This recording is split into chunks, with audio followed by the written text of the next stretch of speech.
My friend, you've just gotten a baritone ukulele and you don't know what you're doing. Now, everybody doesn't know what they're doing when they first start. The idea is we are beginners at everything. So if you play another instrument, making the transition might be a little easier. For the baritone ukulele, it's like the guitar, except where we don't have two bass strings. The names are still named as such. We have the 1, 2, 3, and 4 string, and then we're missing the 5 and 6. When teaching ukulele, I generally teach students to think of it as a 6 string and that we're missing 2 strings, so when they make the transition, it's not too terribly hard. On the baritone ukulele, since when we play this chord, it sounds like a D. On an ukulele, we would play the D like this, but that's the A here, meaning we are up a 5th. This on the ukulele is a G, D, E, F, G. So going up a 4th would make sense if we were going to the tone that is lower, or higher rather, but we're going to a tone that's lower. This one is clearly lower than playing this one here. G, still inside the key, but now it's lower. So what we can do, you can use something or a mechanism called the circle of fifths to do something called a transposition or a modulation, or you can just remember 2 sets of groupings for each. When playing this, it's either a G or a D. When playing this, it's either a D or an A. When playing this, it's either F or a C. If you were to do the same thing for minors like this one, it's either an A minor or an E minor. On the baritone, it's an E minor. On the ukulele, it's an A. So we would simply think, this is a lower tone, so going E, F, G, A. Need to go up a 4th.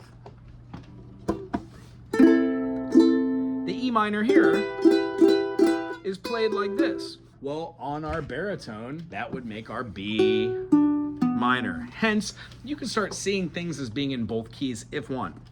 If not, I would say grab yourself a piece of paper, write down C, D, E, F, G, A, B, C, and then just move yourself up. Look at those notes and go over the amount of spaces you need to.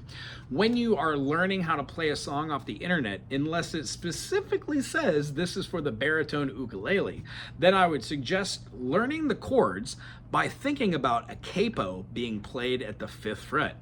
If you play this chord right here, this gives you the G major, which this bar chord plus that gives you the tone that you would play it on the ukulele. Hence, the high G doesn't make it sound as low on a soprano, a concert, or a soprano, concert, or a tenor. However, on the baritone, that low G is super cool. So if you're the only one playing a baritone with people who are playing standard ukuleles, it's really cool to have that lower note because you actually can play the same thing they are, and it just fills out the sound. You also have the ability to do runs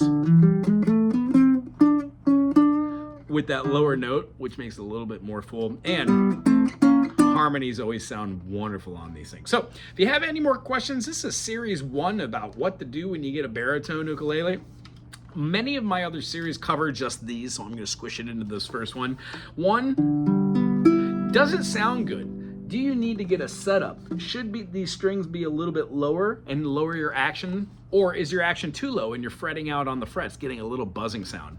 All that has to do with your bridge, saddle, the nut up here, and then when you shake it, does your tuning pegs shake? Do they have an issue with that? If not, if so, that's maybe replacing the tuner pegs. Is the heel broken? Is any of the laminate coming off of the body? Is it split?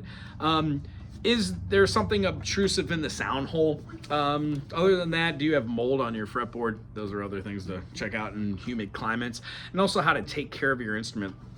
Getting an instructor is a great thing to do in the beginning because it alleviates several months of just trying to figure out yourself. Plus gives you a little organization skills and shows you how to practice the practice of practicing. And then another really cool thing to do is start playing out with people. It enforces a regiment and a rudiment, and then you learn from other people as well. The next thing you would do is learn majors and minors, how to do scales, and then start writing some music. Don't wait to do it. Try every day to write a little ditty. Anywho, if you enjoyed this, thumbs up, subscribe. Look forward to the next set in this series about what to do when you get a baritone ukulele. Aloha!